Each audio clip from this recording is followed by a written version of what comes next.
So week 3 with Bongo, we're spending time proofing all these behaviors that he already knows. So heel, I'm walking really deliberately, really fast, not as slow and calm as I did on week 1. I'm walking crazy. The second he gets in front of me, I'm really pivoting quick on that one foot, so the leash kind of pops him at the end of it. And we're holding him a lot more accountable than we did previously. And for this session, I actually had a guest. I had Gracie, that's my dog. She's just hanging out on my place bed there, and he's learning to kind of ignore her. The best way to get a neutral dog is to start by training him around other neutral dogs. So having Gracie on the place bed there can be really helpful. But with his healing, we want to be doing fast, sporadic craziness, not really letting him be able to predict what's going to happen next. We want him to always be ready to jump into action. Now, one bad habit he does seem to have, if he starts picking up speed and all that kind of stuff at the heel, he can get a little overexcited and start trying to put his mouth on you. He doesn't bite hard, it's nothing scary, but when he does put his mouth on you, you do need to give him a correction for that. We want to nip that before it becomes an actual issue. I don't want him to think that he can get away with putting his mouth on me just because he doesn't want to do the activity. That's not all right.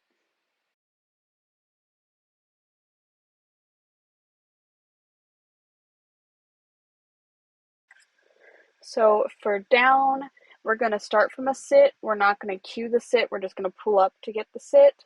I'm going to say down, and obviously he doesn't know it off of verbal commands quite yet. But I'm going to say down, put the leash under my foot, and pull up.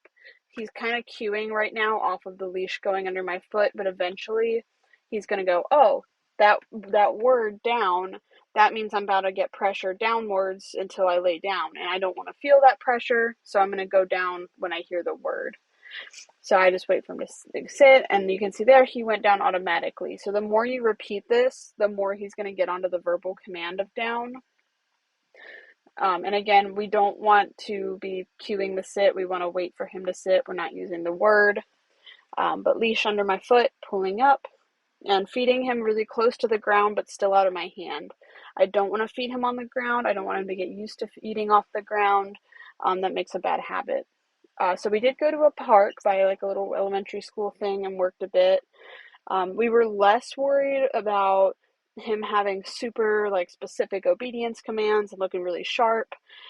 We just wanted a lot of engagement. So I'm acting super crazy. I'm puppying. I'm running around looking insane because I want him to think that I'm more fun than all of the Snell's kids' existence that's out in that park. So public outings with him have been pretty good. It's all about just staying excited enough for him to be excited in me.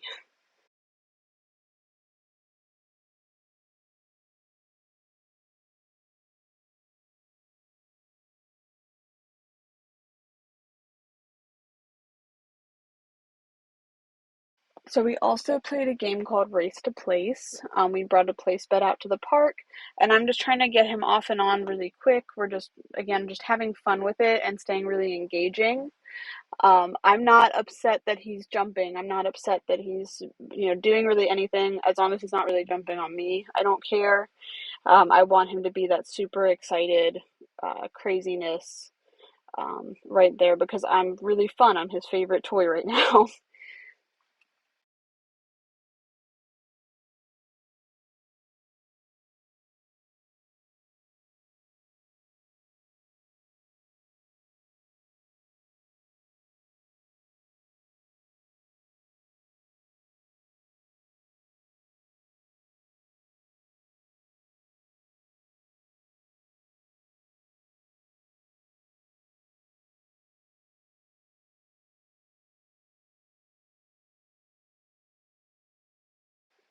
And you can see too through these clips, the older ones that when he had just gotten out of the car, super just everywhere, kind of insane. He's starting to calm down now because he's like, oh, we do this all of the time at home. Nothing's really changing. And he's still staying in on me because he doesn't know, when is this crazy person holding my leash going to start running around again? So it's all about keeping him guessing, and especially because he's most likely working line. Um, there's a lot of drive in this dog that we have to keep occupied. So being really exciting and engaging is going to help us a lot.